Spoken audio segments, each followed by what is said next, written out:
Vi cómo dos nahuales se pelearon. Esa tarde el cielo estaba pintado de un rojo intenso. Iba cruzando la parcela. Como siempre, mi padre me mandó a cambiar el canal del agua. Ya me sabía el camino de memoria, así que iba medio distraído, pero no sé. Sentía un escalofrío raro, como si algo estuviera por pasar. De repente, un gruñido rompió el silencio, un sonido tan grave que sentí que me atravesaba el pecho. Me escondí detrás de unos matorrales tratando de ver qué pasaba sin hacer ruido.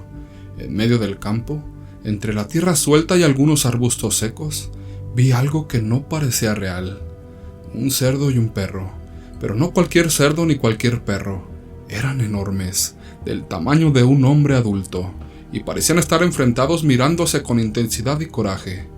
El cerdo se paraba en dos patas como si fuera un humano, y tenía unos colmillos tan largos y curvados hacia afuera que parecían cuchillos. Su piel era oscura con plastas de lodo seco pegados que se desmoronaban cada vez que se movía. ¿Y sus ojos? Esos ojos rojos y chiquitos parecían llenos de una rabia vieja y poderosa, como si ese cerdo supiera exactamente lo que estaba haciendo. Parecía un monstruo salido de una pesadilla. El perro, igual de impresionante, tenía el pelaje negro y sucio, pegado al cuerpo en mechones como si hubiera sido revolcado en la tierra. Tenía los ojos abiertos clavados en el cerdo, y enseñaba los dientes en una expresión de odio puro. Era una mirada que te hacía sentir que ese animal no era solo un perro. Había algo humano y oscuro detrás de él. Ambos se quedaron mirándose unos segundos, y luego, de repente el perro saltó hacia el cerdo. Empezaron a pelear con una brutalidad que nunca había visto. Se escuchaba el chocar de los colmillos y los gruñidos de ambos, y la tierra se sacudía cada vez que uno de ellos caía. El perro mordía y arañaba al cerdo, atacando con una fiereza que parecía venir de otro mundo. Yo sentía el olor a sangre y tierra mezclándose en el aire, y cada golpe me hacía estremecer. Era como si estuviera viendo una pelea de monstruos. Por momentos el perro parecía tener la ventaja, logrando morder al cerdo en el cuello, pero el cerdo, en un movimiento rápido, se zafó y le dio un golpe brutal con sus colmillos.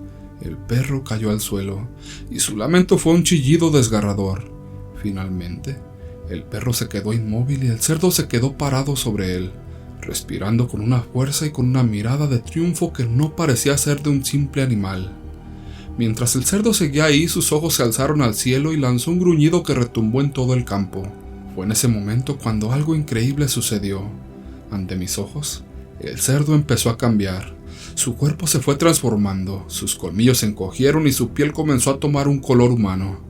Lo vi transformándose en un hombre herido, sin ropa y con el rostro ensangrentado. Caminaba cojeando, alejándose de la escena de la pelea. Poco después, me hice de valor y me arrimé al perro. Me acerqué con cuidado, temblando de los nervios, para ver si seguía con vida. Al acercarme, vi algo en su cara. Ese perro, en sus facciones y en la expresión de sus ojos, tenía algo familiar. Parecía don Julián, el padre de uno de mis amigos. Un hombre delgado y siempre serio que se decía que sabía cosas oscuras, cosas de brujos. En ese momento me negué a creerlo, pero una voz en mi interior me decía que aquel perro caído era él. Lo dejé ahí, tendido en el suelo, y con miedo me alejé sin mirar atrás. Al día siguiente, el pueblo despertó con la noticia de que don Julián había sido encontrado sin vida en el campo, con heridas profundas en el cuerpo como si un animal salvaje lo hubiera atacado. Los vecinos murmuraban entre ellos. Algunos decían que había sido atacado por un coyote, pues aseguraban haber escuchado aullidos y gruñidos en el campo. Pero yo sabía la verdad, o al menos algo muy cercano a ella. Sabía que don Julián había sido parte de esa pelea de nahuales, y que, de alguna manera, él había sido el perdedor en esa batalla. Después de ese día traté de seguir con mi vida normal. Seguí haciendo las labores de siempre, cambiando el canal del agua por las tardes. No he vuelto a ver algo igual, y todo el pueblo volvió a ser como antes, con esa vida cotidiana de siempre. Pero estoy seguro que sigue habiendo nahuales rondando por ahí. Soy de un pequeño pueblito en el sur de México donde las oportunidades no sobran. Mi sueño siempre fue cruzar la frontera y buscar una vida mejor. Había escuchado tantas historias de paisanos que lograron llegar a Estados Unidos y se superaron, que decidí arriesgarme. Vendí lo poco que tenía y conseguí el contacto de un coyote, que me aseguraba llevarme al otro lado sin problemas. El viaje comenzó con muchas expectativas, pero desde el inicio algo no me cuadraba. El coyote no era lo que esperaba. Parecía más interesado en el dinero que en ayudarnos. Éramos un grupo de 8 personas, todos con la misma ilusión de dejar atrás la miseria. Al principio todo fue bien. Cruzamos las primeras zonas desérticas y nos mantuvimos ocultos cuando era necesario. Pero las cosas cambiaron cuando llegamos a una zona conocida como el Paso de los Muertos, un área del desierto donde muchos migrantes han perdido la vida. El calor era insoportable. El agua se nos estaba acabando y el coyote comenzó a mostrar señales de impaciencia. No podemos perder más tiempo aquí, nos decía. Una tarde, nos detuvimos a descansar en una pequeña formación rocosa que apenas nos daba sombra. El coyote nos dijo que iría a buscar agua y que regresaría en un par de horas, pero nunca volvió. Nos abandonó. Al principio pensamos que tal vez se había retrasado, pero pasaron horas y horas y el desespero se apoderó de nosotros. El hambre y la sed comenzaron a cobrarse su precio. Uno por uno mis compañeros empezaron a desfallecer. Yo mismo sentía que no aguantaría mucho más, cuando de pronto, por la noche vi algo entre los matorrales. Era un hombre, o al menos eso creía. Su silueta se veía borrosa en la oscuridad. Estaba parado a unos metros de mí observándome. Al principio pensé que era otro inmigrante, alguien que estaba perdido o abandonado como nosotros, pero conforme se acercaba iba tomando forma. Sus ropas estaban desgastadas y llenas de polvo, como si llevara años vagando por el desierto. Su piel era pálida, casi transparente, y no se dejaba ver bien la cara. Sentí un escalofrío recorrerme por toda la espalda. Me habló con una voz baja, pero entendí claramente lo que decía. No estás solo, amigo. Te ayudaré a cruzar. Aunque me aterraba, no tenía otra opción. El coyote nos había abandonado y yo estaba a punto de morir. El hombre me indicó que lo siguiera, y sin pensarlo mucho me levanté. Me llevó por un camino entre las dunas y los matorrales. A veces me parecía que escuchaba voces, pero no veía a nadie más. Seguimos caminando toda la noche, hasta que llegamos a un viejo pozo abandonado. El hombre se inclinó sobre el pozo y sacó un poco de agua. Me la ofreció, y aunque dudé por un momento, mi sed era más fuerte que mi miedo, y bebí. El agua me devolvió las fuerzas. Él me señaló hacia el norte y me dijo que siguiera caminando por un sendero, que pronto encontraré ayuda. Antes de marcharse se metió la mano en el bolsillo y me dio un par de monedas. Para el viaje, me dijo, antes de desaparecer en la oscuridad. Por la mañana seguí el camino que me había indicado. Caminé por horas, con la esperanza de encontrar algo, cualquier cosa. Finalmente, después de varias horas caminando sin parar, logré divisar a la distancia un poblado. No podía creerlo, estaba tan cerca. Sentí una mezcla de alivio y terror, porque sabía que aún faltaba lo más difícil, ingresar sin ser detectado. Seguí las indicaciones del hombre y milagrosamente, todo fue más fácil de lo que imaginaba. No había patrullas cercanas, y el pueblo se veía muy tranquilo. Crucé entre las casas y seguí caminando hacia el norte. Después de un par de horas me detuve en una pequeña tienda de abarrotes, donde con las monedas que me había dado el hombre, compré algo de comida y agua. Ya solo quería descansar. Ahora vivo en Estados Unidos. Conseguí un trabajo en una granja, y poco a poco he ido mejorando mi vida. No sé si fue una alma perdida lo que me ayudó. Lo que sí sé es que nunca olvidaré la noche en la que el fantasma de un migrante me ayudó a cruzar la frontera. Soy cazador de nahuales. Lo fui desde que era niño, aunque en aquel entonces no entendía del todo lo que significaba cargar con esta misión. En Veracruz, donde crecí, se decía que los nahuales eran seres de magia y oscuridad, capaces de transformarse en animales y causar desgracias en los pueblos. Mi abuelo fue uno de los más respetados cazadores de la región. Mi padre siguió sus pasos y ahora yo mantengo viva esta tradición. Ya casi no quedamos cazadores de nahuales. Somos pocos los que aún sabemos cómo reconocerlos y capturarlos. No es una tarea sencilla, pero alguien tiene que hacerlo. No es solo cuestión de tradición, sino una responsabilidad con la gente, aunque la mayoría ni siquiera sepa que existimos. A los nahuales se les reconoce por detalles que otros pasarían por alto. Son personas comunes de día, pero en la noche sus ojos reflejan un brillo que no es humano, un destello casi animal. Mi abuelo me enseñó que los nahuales huelen diferente, un olor a rancio que se vuelve más fuerte por las noches. Para atraparlos hay que estar atento a los perros. Los nahuales no los soportan. Un perro bien entrenado puede olfatear a un nahual desde lejos, y si tienes suerte puedes cazarlo antes de que cambie de forma. Para capturar a un nahual no basta con ser hábil, requiere paciencia y astucia, y algo que ellos temen: acero bendito. Desde siempre mi familia ha tenido cuchillos y cadenas hechas en acero que fue bendecido en una ceremonia secreta que solo los cazadores conocemos. Es un ritual en el que participa toda la familia, y el resultado es un metal que tiene el poder de debilitar a cualquier ser que use magia oscura. La primera vez que atrapé a un nahual fue impresionante. Estaba solo, sin la compañía de mi padre ni mi abuelo.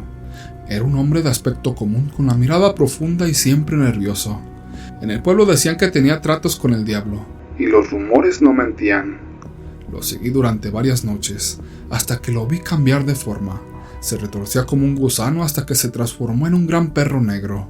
Respiré hondo y con el cuchillo me lancé sobre él. Fue una pelea intensa.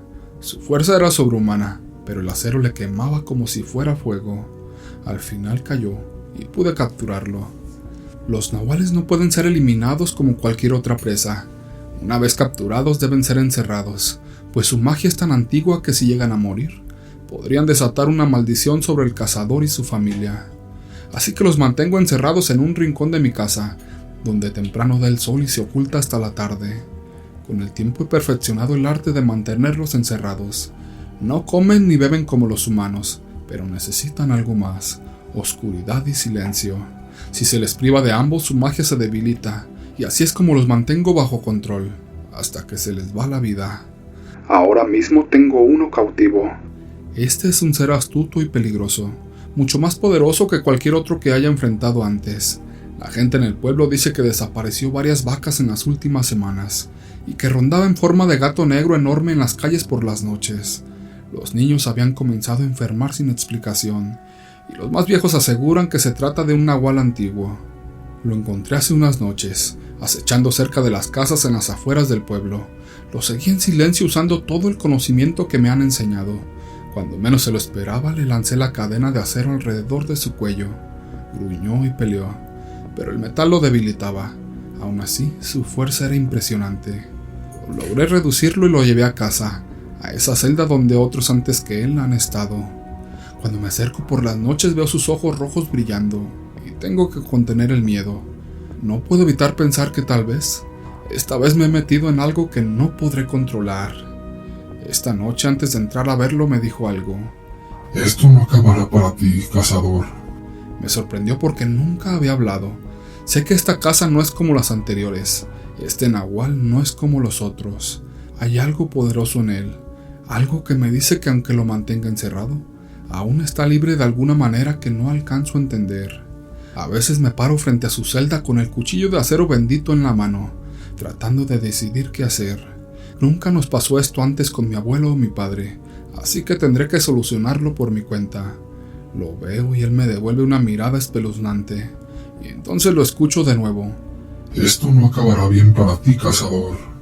Sé que no puedo dejarlo libre, pero tampoco estoy seguro de cuánto tiempo más podré mantenerlo aquí. Tampoco puedo acabar con él. Él tiene que irse solo, pero ya ha aguantado más días de lo normal. No sé si esta vez el cazador resultará casado. Soy paramédico. Llevo años en esta profesión, y aunque me he acostumbrado a ver situaciones duras, también hay cosas que no puedo explicar. Estuve de visita en un pequeño poblado de México. Había terminado mi turno de trabajo. Hice mi maleta rápidamente y decidí pasar un fin de semana fuera de la ciudad. Mi amigo José vivía en un pequeño pueblo de esos donde todo el mundo se conoce. Era una visita que llevaba tiempo postergando, pero esa noche, sin mucha prisa, tomé el coche y me puse en camino. Era tarde cuando iba llegando al pueblo. La carretera era angosta y tenía un puente. Mientras manejaba noté que venía otro carro detrás de mí. Al llegar al puente, algo captó mi atención. En la orilla había alguien parado en el borde de la baranda, como si estuviera a punto de saltar. Mi primer instinto fue frenar. El carro que venía detrás de mí también se detuvo y las luces iluminaron la escena. En ese instante, la figura que estaba al borde del puente saltó al vacío. Mi reacción fue automática. Bajé del coche y corrí hacia el borde del puente.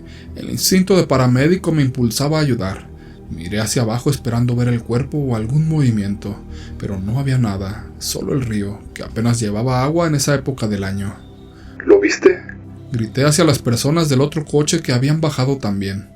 Eran dos desconocidos, un hombre y una mujer. En su cara podía ver que no creían lo que acababan de ver como yo. Asintieron con su cabeza y se veían totalmente en shock. «Lo vimos saltar», dijo el hombre con su voz temblorosa. Bajé al arroyo del río y busqué con la linterna por todo el barranco, tratando de entender lo que había sucedido. No podía ser posible que alguien hubiera saltado y desaparecido así como si nada. A pesar de que el río no era profundo, la persona simplemente no estaba. Mientras iluminaba con la lámpara sentí un escalofrío en la nuca, una sensación de que no estaba solo. Giré rápidamente la cabeza esperando ver algo, pero no era nada. Me froté la cara tratando de sacudirme la sensación. Me decía a mí mismo que tal vez estaba cansado, que todo había sido una confusión. Pero entonces lo escuché. Pasos claros y constantes detrás de mí, como si alguien estuviera siguiéndome muy de cerca. Me detuve en seco, pero los pasos continuaban. Volví a girarme, pero no había nadie. Mi piel se erizó. Los pasos se acercaban más y más, aunque no podía ver a nadie. Las dos personas del carro seguían observando desde arriba del puente. Estaban en completo silencio, como si algo en ellos también los hubiera paralizado. De repente, la mujer gritó y señaló hacia el fondo del barranco. «Mira, está detrás de ti». Di la vuelta y mis piernas casi se doblaron al ver lo que ellos estaban viendo. A pocos metros de mí se distinguía claramente una figura humana, de pie, inmóvil y viéndome. Comencé a retroceder lentamente, sin apartar la mirada de esa figura que seguía ahí. Quería alejarme rápidamente, pero sentía que no podía dejar de mirar. Finalmente logré salir del barranco. Sin esperar más, los tres subimos a nuestros autos y arrancamos. Mientras aceleraban no pude evitar mirar por el retrovisor, y ahí, en el mismo lugar donde lo habíamos visto, ese ente fantasmal volvió a saltar. Cuando llegué a casa de mi amigo traté de explicarle lo que había pasado. Él me dijo sorprendido: «Esa historia es conocida por todos aquí. Dicen que hace muchos años un hombre se quitó la vida saltando de ese puente, y desde entonces su espíritu repite el salto atrapado en un ciclo interminable». Sentí un alivio. Sabía que no había sido una ilusión, y lo más inquietante es que no fui el único que lo experimentó. Todos en el pueblo parecían saber lo que ocurría ahí, pero nadie se atrevía a hablar de ello abiertamente. Quizá algún día encuentre una explicación para lo que viví aquella noche, pero hasta entonces no pienso cruzar ese puente nuevamente. Soy paramédico de la Cruz Roja, y aunque llevo años en esto, a veces siento que el uniforme pesa más de lo que debería. Sabemos que no todo en este trabajo es salvar vidas. También está la competencia entre compañeros. ¿Por qué? Porque muchas veces en un accidente uno encuentra más que heridas y fracturas. Nos hemos acostumbrado a tomar lo que los muertos dejan: un reloj, una cadena, algo que le dará más valor al esfuerzo que hacemos, aunque en el fondo sabemos que está mal. Hace unos meses todo cambió. Fue una noche como cualquiera cuando sonó la alerta de un choque en la carretera. Llegamos rápido y lo que vi fue una escena brutal. El auto estaba completamente destrozado y dentro, el conductor ya no tenía esperanza. Sus ojos estaban abiertos, su rostro desfigurado, y lo único que me llamó la atención fue una cadena de oro que llevaba en el cuello y una pulsera de aspecto caro en la muñeca. Lo tomé casi sin pensarlo, como si fuera una rutina. Me dije: ¿qué más da? Él ya no la va a necesitar. Esa misma noche, en casa dejé la cadena y la pulsera sobre la mesa y me fui a dormir. Pero algo no estaba bien. Sentía una especie de tensión que no pude ignorar. Me quedé dormido, pero fue un sueño ligero. A mitad de la noche desperté sobresaltado, y al abrir los ojos me encontré con una figura al pie de mi cama. Era el hombre del accidente, parado ahí mirándome fijamente. Sus ojos estaban en blanco sin vida, y su rostro pálido. Intenté moverme, gritar, pero estaba paralizado. Cerré los ojos con fuerza y cuando volví a abrirlos ya no estaba. Al día siguiente intenté convencerme de que solo había sido un mal sueño, pero las noches siguientes fueron igual de inquietantes. Veía su reflejo en las ventanas, sentía su mirada en mi espalda mientras conducía la ambulancia. La peor parte era que cada vez que me acercaba a otro accidente, Sentía su fría presencia, como si me estuviera esperando ahí. A veces entre la sangre y el caos me parecía ver su rostro en los accidentados, como si aún estuviera ahí juzgándome. Desesperado traté de buscar información sobre el hombre.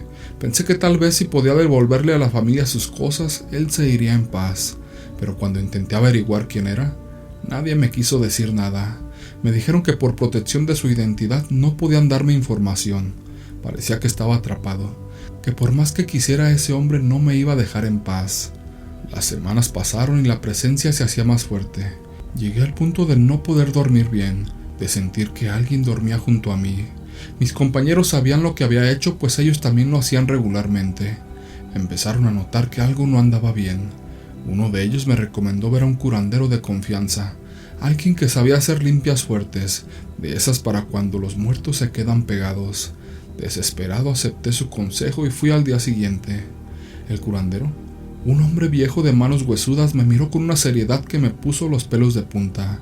Sin que le contara nada me dijo: «Tienes alguien detrás de ti, un muerto que no está en paz». Le di la cadena y la pulsera, rogándole que hiciera lo necesario para librarme de aquello. Me dijo que haría una limpia esa misma noche, pero me advirtió: «Si no se va, es porque tú le debes algo más que un par de joyas». Esa noche regresé a casa más tranquilo, esperando que todo hubiera terminado, pero al llegar sentí un frío indescriptible. Entré al cuarto y al darme la vuelta, ahí estaba él, con los ojos clavados en mí, más claro que nunca. Intenté moverme, pero otra vez estaba paralizado, y lo último que vi fue su mano extendida hacia mí, reclamando algo que era suyo. Ahora no sé qué hacer. No sé qué más quiera si ya le entregué todo. He pensado en dejar el trabajo e irme de la ciudad, pero algo me dice que él me va a seguir a donde vaya. Nadie entiende lo que cargo, pero yo sé que ese hombre no me dejará en paz. El peso de lo que hice esa noche me sigue a todas partes, y no importa cuánto trate de escapar, él siempre está ahí. Acostumbro a limpiar la tumba de mi madre días antes del 2 de noviembre, así evito aglomeraciones. Ella está enterrada en el panteón del pueblo, un lugar que apenas visitamos porque nos duele mucho ir. Cada año, cuando voy a verla, noto cómo las tumbas de alrededor están abandonadas. Había una en especial justo al lado de la de mi madre, y siempre me llamaba la atención. Es una tumba pequeña, con una cruz rota y flores de plástico descoloridas. No tiene nombre ni fecha, solo un juguete viejo que alguien dejó hace quién sabe cuánto tiempo. Ese año, después de limpiar la tumba de mi madre, decidí darle una limpiada a esa tumba olvidada. Quité la hierba y limpié la tierra pensando que era de algún niño que había sido olvidado por su familia. Terminé rápido por ser una tumba pequeña, y me fui sin pensar mucho en lo que había hecho. Esa misma noche, algo extraño sucedió. Mientras intentaba dormir, noté una sombra pequeña cerca de la ventana. Pensé que solo era un juego de luces o la sombra de un árbol que está por fuera, pero al abrir un poco más los ojos, pude distinguir la silueta de una niña, apenas asomada entre las cortinas. Se inclinaba un poco hacia adelante, como si tratara de ver hacia adentro. Me quedé observando, pero no me atreví a acercarme. Cerré los ojos diciendo que era solo mi imaginación o el cansancio. Sin embargo, la presencia se hizo más constante. Cada noche esa figura aparecía en la ventana. Podía ver sus coletas bien hechas y siempre estaba en la misma posición, como si quisiera asomarse y ver qué había dentro. Intenté ignorarla, pero cada vez era más difícil. A veces parecía que se movía, o que cambiaba ligeramente de postura. Una madrugada me atreví a levantarme, pero apenas me acerqué a la ventana, la figura desapareció. Un par de días después, llegué tarde del trabajo pues me tocaron horas extra. Ya era de madrugada cuando regresé a casa, y apenas bajé del coche noté algo extraño. Ahí, junto a la ventana, estaba la misma silueta de la niña pequeña, pero esta vez la veía desde fuera. Se encorvaba y ponía de puntas para asomarse, apenas alcanzando el borde del cristal. La vi por unos segundos e intenté distinguir si era alguien del vecindario, pero la oscuridad no me dejaba ver bien su rostro. Agarré una pequeña piedra y sin pensarlo 2 veces, la lancé cerca, esperando que la niña saliera corriendo. La piedra golpeó la pared con fuerza, pero para mi sorpresa, ella no reaccionó, simplemente desapareció. A partir de esa noche, las cosas cambiaron. Ya no solo la veía afuera, también empezó a aparecer dentro de la casa. siempre escondida entre las cosas como si estuviera jugando. Empezó a mover las cosas de un lugar a otro, a tirar los platos o a abrir las puertas de los gabinetes. A veces por las noches escuchaba cómo el cereal caía al suelo, o encontraba frutas tiradas en la cocina como si alguien las hubiera aventado con fuerza. Mi esposa empezó a notar también la actividad extraña, y me preguntaba si yo estaba moviendo las cosas o si había dejado la caja de cereal abierta. Al principio traté de ocultarle la verdad, pero después de varias noches de que ambos escuchamos ruidos, tuve que contarle todo. Le confesé que todo había empezado después de limpiar la tumba vecina de mi madre. Mi esposa asustada me dijo que debíamos rezar por esa alma y pedirle a Dios que se llevara a esa niña en paz. Desde esa noche no nos quedó más que rezar. Nos arrodillábamos juntos pidiendo por el alma de la niña, pidiéndole a Dios que la ayudara a encontrar el camino. Cada noche mientras rezábamos escuchábamos pasos ligeros por el pasillo o risas infantiles. También sentíamos una presencia que pasaba por detrás de nosotros. Al principio cada oración parecía inútil. La niña seguía apareciendo y sus travesuras se volvían más intensas. Una noche encontramos todos los platos de la cocina rotos en el suelo, y otras noches las luces de la casa parpadeaban sin razón. Fueron semanas largas y pesadas, noches en las que apenas podíamos dormir. Siempre estábamos alerta a cualquier ruido o sombra. Sin embargo, con el tiempo nuestras oraciones parecieron surtir efecto. Las apariciones fueron disminuyendo y las travesuras cesaron poco a poco. Finalmente, una noche después de muchas súplicas, sentimos una gran calma en la casa. Supimos en ese momento que la niña se había ido. Hasta el día de hoy, no hemos vuelto a ver nada extraño. Cada vez que visito la tumba de mi madre, veo esa tumba y otras más que están en el olvido.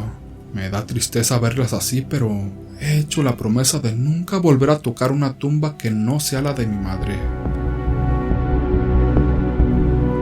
Les contaré algo que me sucedió hace unos meses en el rancho de mis tíos en Veracruz. Mis tíos viven en una zona bastante alejada de la ciudad, y el pequeño rancho les pertenece. Fui para disfrutar del aire fresco y sobre todo para ver el cielo estrellado por la noche. Mis primos, sin embargo, me advirtieron que en esa casa había una regla estricta, la cual era que todos debían encerrarse a las 8 de la noche, ya que a esa hora, decían, comenzaban a suceder cosas extrañas en el terreno. El rancho es solitario, sin animales grandes, solo algunas aves de crianza. Esa noche estábamos en cama, pero yo no podía dormir, así que decidí asomarme por la ventana. Todo estaba envuelto en penumbra, y solo la luz de la luna iluminaba débilmente el terreno. De repente escuché el relinchar de un caballo justo debajo de la ventana.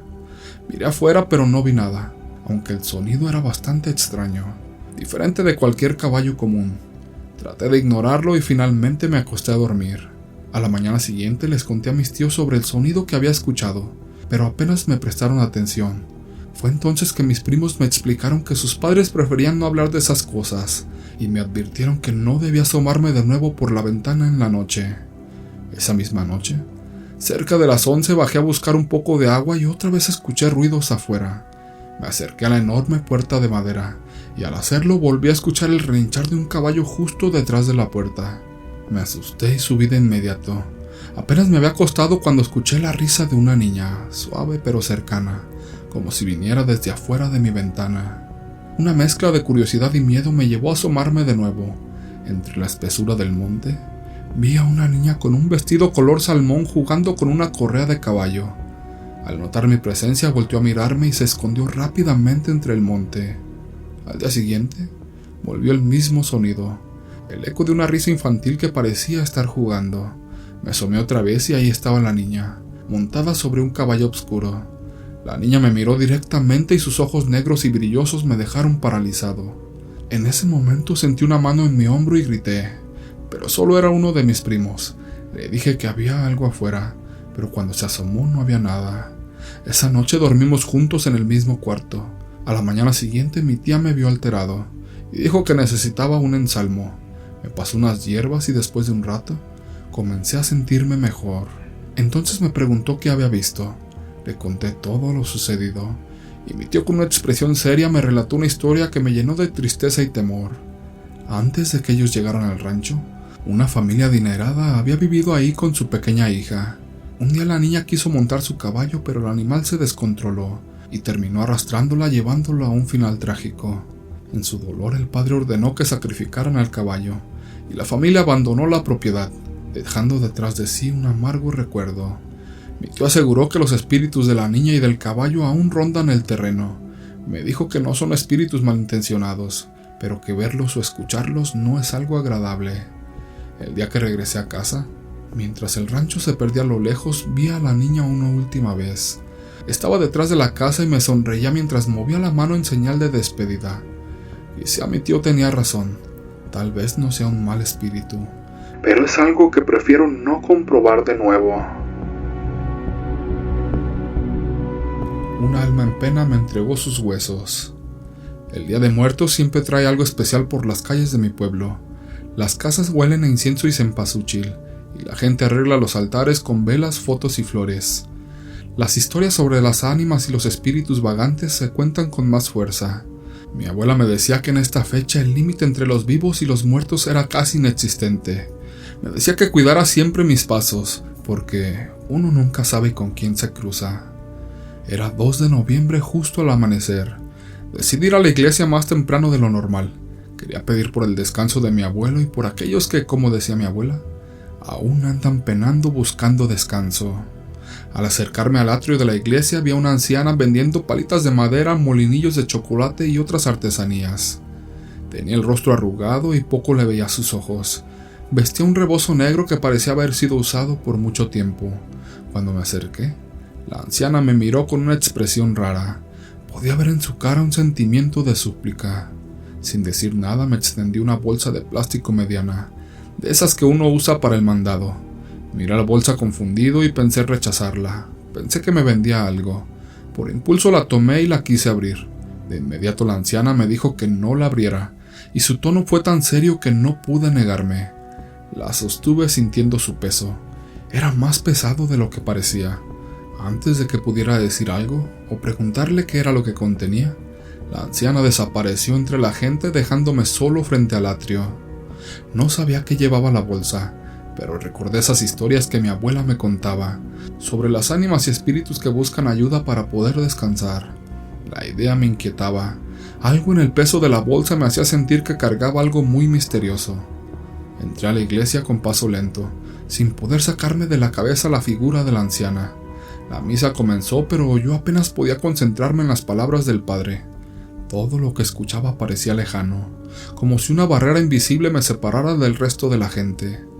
Miraba la bolsa con temor, sintiendo el peso de lo que desconocía. Al terminar la misa me acerqué al padre y, sin decir una palabra, le di la bolsa. Él la tomó sin hacer preguntas, pero en cuanto la sostuvo, una expresión de reconocimiento puso en su rostro. Miró dentro y al ver el contenido se sorprendió y se puso serio. Guardó la bolsa sin decir nada y luego me hizo un par de preguntas, intentando obtener la descripción más precisa posible de la anciana que me la había dado. Le describí su rostro, el rebozo oscuro y cómo vendía sus artesanías justo aquí afuera. Mientras escuchaba el padre, sentía en silencio como si ya supiera de quién hablaba. No dijo nada más, guardó la bolsa y se fue al curato deprisa. Salí de la iglesia rápidamente, sintiendo que algo se había quedado en mí desde el momento en que la anciana me había entregado aquella bolsa. Las palabras del padre resonaban en mi mente, y empecé a preguntarme si realmente había hecho lo correcto. Durante el resto del día la imagen de la anciana no me dejaba en paz. Al día siguiente volví a la iglesia como me lo indicó el padre. Caminé hacia el cementerio que estaba al lado del templo, donde el padre me había dicho que daría descanso a los huesos. Al llegar lo vi arrodillado frente a una tumba. Sostenía la bolsa con ambas manos con el semblante solemne. Sin decir una palabra colocó la bolsa en el suelo y comenzó a trazar una cruz sobre ella con agua bendita. Leí la lápida y me dio un escalofrío increíble. El nombre de la mujer estaba ahí, y la fecha de su muerte indicaba que había fallecido hacía más de 30 años. Era ella, la misma anciana que me había dado la bolsa según el padre. Después de todo, el padre empezó a decir oraciones que reconocí de las misas fúnebres, y luego extendió sus manos hacia el cielo pidiendo en voz baja que el alma de aquella anciana encontrara el descanso que tanto estaba buscando. Por instinto incliné la cabeza cerrando los ojos mientras el padre continuaba con la oración. Hizo un pequeño hueco en la tierra al lado de la tumba y depositó la bolsa dentro con la misma reverencia que un sepulcro normal. El padre colocó tierra sobre la bolsa, formando una pequeña montaña que luego aplanó con sus manos. Antes de levantarse, el padre dijo en voz baja una última oración, y mirando hacia la cruz de la iglesia prometió ofrecer misas por el descanso de aquella alma. Me pregunto si su alma realmente descansaría después de todo. Cuando nos marchamos, no sé si mi mente jugó conmigo. Miré hacia atrás, hacia el cementerio, y por un momento me pareció ver su figura de pie entre las tumbas. Mi tío Jorge siempre fue alegre y amoroso. Todos lo consideraban un buen hombre, apegado a la familia. Nadie imaginaba lo que escondía en su interior, ni el horror que estaba por desatarse. Todo comenzó cuando le diagnosticaron cáncer de páncreas. La noticia cayó como un balde de agua fría para todos, pero especialmente para mi tía Lupe, quien tenía a mi primo Luisito de apenas 4 años. Mi tía hizo todo lo posible por mantener el ánimo, pero mi tío comenzó a cambiar. Era como si junto con el diagnóstico hubiera dejado de ser el hombre que conocíamos. Al principio, pensamos que su silencio y la distancia que tomaba de nosotros era una forma de lidiar con su dolor. Se encerraba en su cuarto por horas, saliendo solo para comer y de vez en cuando dar alguna orden en la casa. No obstante, comenzó a tener comportamientos más extraños. Lo veíamos salir de madrugada sin decir a dónde iba y regresaba hasta el amanecer. Rezaba en la oscuridad cuando creía que todos dormían. Mi tía intentó acercarse, pero él siempre la rechazaba. Decía que estaba buscando una solución, que no quería morir, y que había encontrado una manera de salvarse. Pero entonces sucedió algo extraño. A pesar de que los médicos habían pronosticado que su salud empeoraría rápidamente, un día comenzó a mejorar. Se veía más fuerte. Su piel ya no estaba tan pálida y sus ojos tenían un brillo nuevo. El tratamiento no había cambiado, pero su cuerpo respondía de una manera inexplicable. Los doctores no entendían qué estaba pasando, pero todos lo consideramos un milagro. Todos excepto la abuela. La abuela siempre había tenido una intuición especial, y no le gustaba nada lo que estaba viendo. Decía que el cambio en Jorge no era natural, que algo andaba mal, pero no podíamos entender por qué pensaba eso. Después de todo, ¿no era bueno que estuviera mejorando? Poco a poco las cosas se tornaron sombrías. Mi tía Lupe comenzó a enfermarse sin razón aparente. Se quejaba de dolores de cabeza constantes y una fatiga que no la dejaba hacer nada. Luisito, por su parte, siempre tenía calentura y vómito. Una madrugada, la tía Lupe se levantó gritando. La encontramos en el cuarto de Luisito abrazándolo con fuerza, mientras el niño permanecía inmóvil, con los ojos abiertos y fijos en el techo. No reaccionaba. Lo llevamos de urgencia al hospital, pero los médicos no pudieron explicarnos lo que le había pasado. Parecía estar en un estado de coma, pero sin ninguna causa aparente. A partir de eso, mi tía empeoró rápidamente, y apenas una semana después, falleció en su cama. La familia quedó destrozada, pero lo que sucedió después fue lo más aterrador. Después de los funerales de Lupe y Luisito, la abuela decidió ir a la casa de mi tío Jorge para ayudar con la limpieza. Nadie más quería volver a esa casa, ya que les traía recuerdos. La abuela, sin embargo, siempre había sido fuerte y se hizo a la idea de que son cosas que pasan. Cuando estaba limpiando en el segundo piso, notó que una de las habitaciones estaba entreabierta. Curiosa, decidió entrar, y lo que encontró adentro fue impactante. En medio de la habitación había un altar improvisado. Estaba lleno de velas negras ya consumidas. En el centro había fotografías de Lupe y Luisito, rodeadas de objetos personales de ambos. Los mechones de cabello de mi tía estaban atados con hilos negros, y había pequeñas piezas de ropa de Luisito. Pero lo más macabro era lo que se encontraba en un pequeño plato de barro al pie del altar. Tenía uñas, dientes y pedazos de piel. La abuela, horrorizada, salió de la casa. Nos lo contó todo esa misma tarde. Nadie podía creerlo, pero cuando fuimos a ver con nuestros propios ojos, el altar seguía ahí. Mi tío había hecho un pacto. Ofreció a su esposa y a su hijo a Satanás a cambio de curarse. Nadie había sospechado nada. Simplemente lo descubrimos cuando ya era demasiado tarde. Después de eso, mi tío desapareció. Nadie sabe dónde está. Algunos dicen que se fue a otro estado, que se escondió para huir de la furia de mis tíos por haber hecho eso. ¿Y la casa? La casa sigue vacía. Nadie se atreve a entrar. El altar sigue ahí, en esa casa vacía. Nadie ha tenido el valor de tocarlo ni deshacer lo que ahí se hizo. Cuando era pequeña me di cuenta de que era diferente. No era algo que pudiera explicar fácilmente. pero desde que tengo memoria he visto cosas que los demás no ven y he sentido presencias que los demás no sienten. Lo extraño es que para mí esto era algo normal, hasta que me di cuenta de que no todos podían hacerlo. Mis padres y especialmente mi madre siempre me dijeron que no hablara de eso. Ella es doctora y para ella no existe nada que no tenga una explicación. Por eso crecí callando todo lo que veía, escuchaba y sentía. Recuerdo una noche en particular. Tenía unos 10 años. Como muchas veces me dormí sintiendo incomodidad. Esa sensación de que alguien más estaba en mi cuarto. Me recosté en la cama tratando de concentrarme en el sueño, cuando de repente comenzó un sueño muy vívido. En el sueño escuché y vi cómo alguien giraba la perilla de la puerta de mi cuarto. Podía escuchar el leve rechinar de la madera al moverse, y cómo la puerta se abría lentamente. En la oscuridad distinguí la figura de un hombre vestido completamente de negro. Este se acercaba sin hacer ruido. Antes de que pudiera reaccionar, él se inclinó sobre mí y me jaló del pie con mucha fuerza. Sentí un tirón tan real que me desperté de inmediato. Lo primero que hice fue mirar hacia la puerta. Estaba abierta. La puerta siempre la cierro antes de dormir. Y lo más inquietante, mi pie estaba colgando fuera de la cama, justo donde en mi sueño el hombre me había agarrado. Sentí mucho miedo, pero luego traté de calmarme. Ya había pasado por cosas similares antes, y mi madre siempre me decía que solo eran pesadillas o mi imaginación. Me repetí eso a mí misma, aunque algo dentro de mí sabía que esta vez era diferente. A la mañana siguiente, mientras me preparaba para ir a la escuela, sentía dolor en mi pie. Lo vi y tenía una marca. Era como si una mano grande y fuerte hubiera dejado su huella en mi piel, justo donde el hombre del sueño me había jalado. No quise decir nada. Sabía que mi madre no me iba a creer y no quería preocuparla. Decidí ignorarlo, como tantas otras veces había hecho con todo lo que me sucedía. Cuando cumplí los 14 me di cuenta que tenía un don. Un espiritista al que fui por curiosidad, ya que una amiga me insistió. Me dijo que yo era una bruja de nacimiento, y no cualquier bruja, sino una bruja negra. Al principio me reí. ¿Cómo iba a ser yo una bruja? Pero él lo decía con tanta seriedad que empecé a creerlo.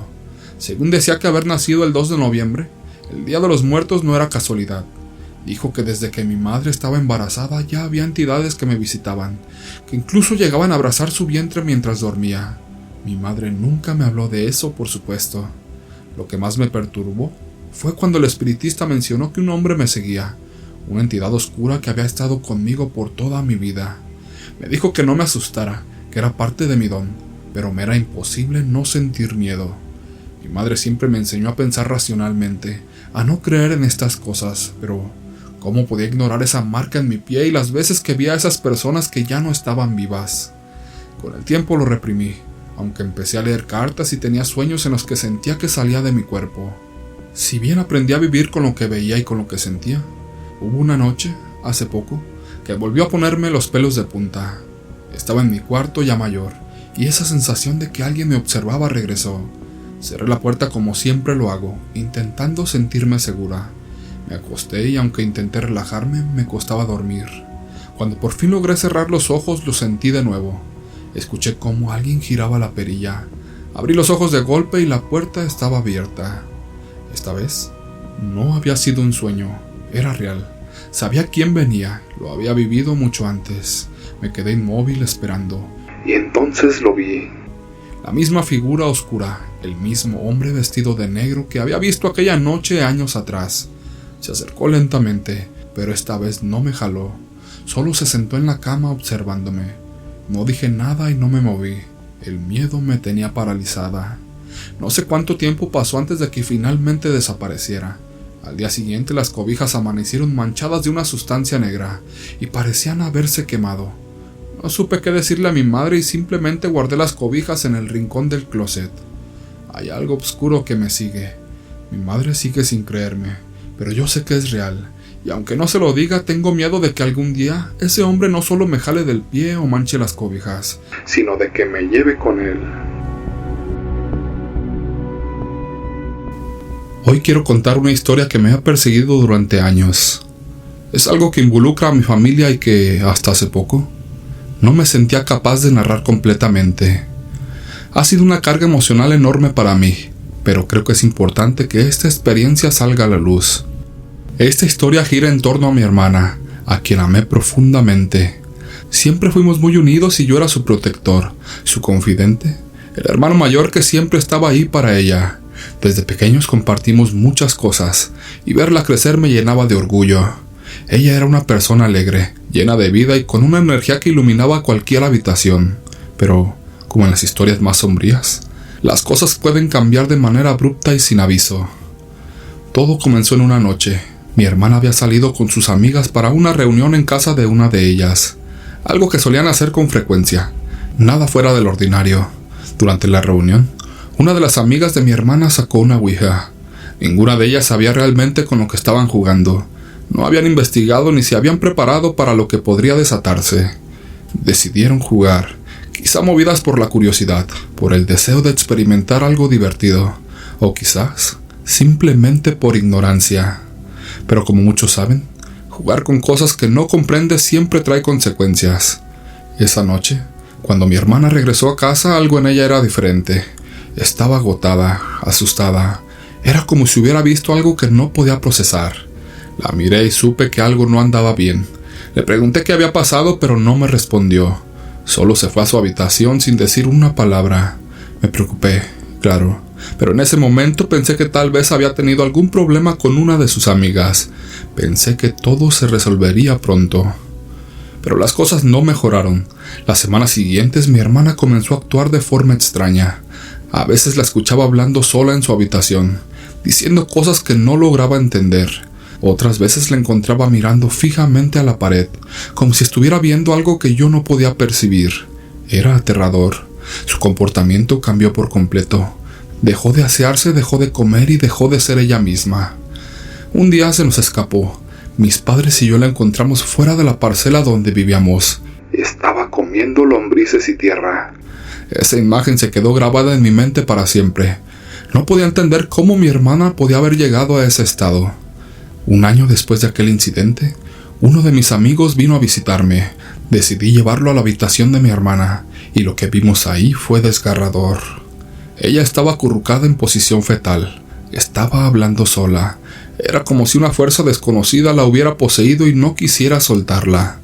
Desesperado, decidí hablar con las amigas que habían estado con ella aquella noche. Al principio se negaron a contarme lo que había pasado, pero finalmente, después de un año de silencio, una de ellas me confesó lo que habían hecho. Me explicaron cómo jugaron a la ouija sin saber realmente lo que hacían. Fue entonces cuando todo cobró sentido. Algo maligno había entrado en la vida de mi hermana esa noche. Intentamos todo lo que estaba a nuestro alcance. La llevamos a médicos, psicólogos y psiquiatras, pero ninguno pudo ofrecer una solución. Solo le recetaban pastillas que no tenían ningún efecto. El tiempo pasó y mi hermana seguía encerrada en su habitación, sumida en su propio mundo, completamente desconectada de la realidad. Para mí y para mi familia fue una agonía ver cómo su estado afectaba a todos a su alrededor. Una noche, desapareció. No era la primera vez que lo hacía, pero esta vez fue diferente. Salimos a buscarla por todo el sector, y al final fui yo quien la encontró. Estaba colgando de un árbol. El dolor que sentí en ese momento era indescriptible. Mi hermana había decidido no seguir viviendo. El día de su funeral sentía como si una presencia oscura rondara. Recuerdo a Toby, nuestro perro. Ladraba sin parar hacia la habitación de mi hermana, aunque no había nadie ahí. En el lugar se sentía como si una fuerza invisible hubiera ganado una batalla que no supimos cómo luchar. Nunca hemos sabido con certeza qué fue lo que realmente le sucedió a mi hermana. ¿Fue una posesión? ¿Locura? ¿O simplemente una cadena de eventos desafortunados que la llevaron a tomar esa terrible decisión? Lo único que sé es que la hermana que yo conocía nunca habría hecho algo así, y que algo más, algo oscuro la llevó por ese camino. Mi relato no es solo un testimonio de lo que sucedió, sino también una advertencia. Jugar con lo desconocido, con fuerzas que no comprendemos, tiene consecuencias. La ouija no es un juego. No sabemos quién o qué está al otro lado, esperando que se abra un portal para entrar en nuestras vidas. Y una vez que lo hacen es casi imposible detenerlos. Por respeto a mi familia y a la memoria de mi hermana, no he mencionado su nombre en esta historia, pero lo que vivimos es real. Y aunque han pasado muchos años desde entonces, El dolor y la incertidumbre aún siguen en mi familia.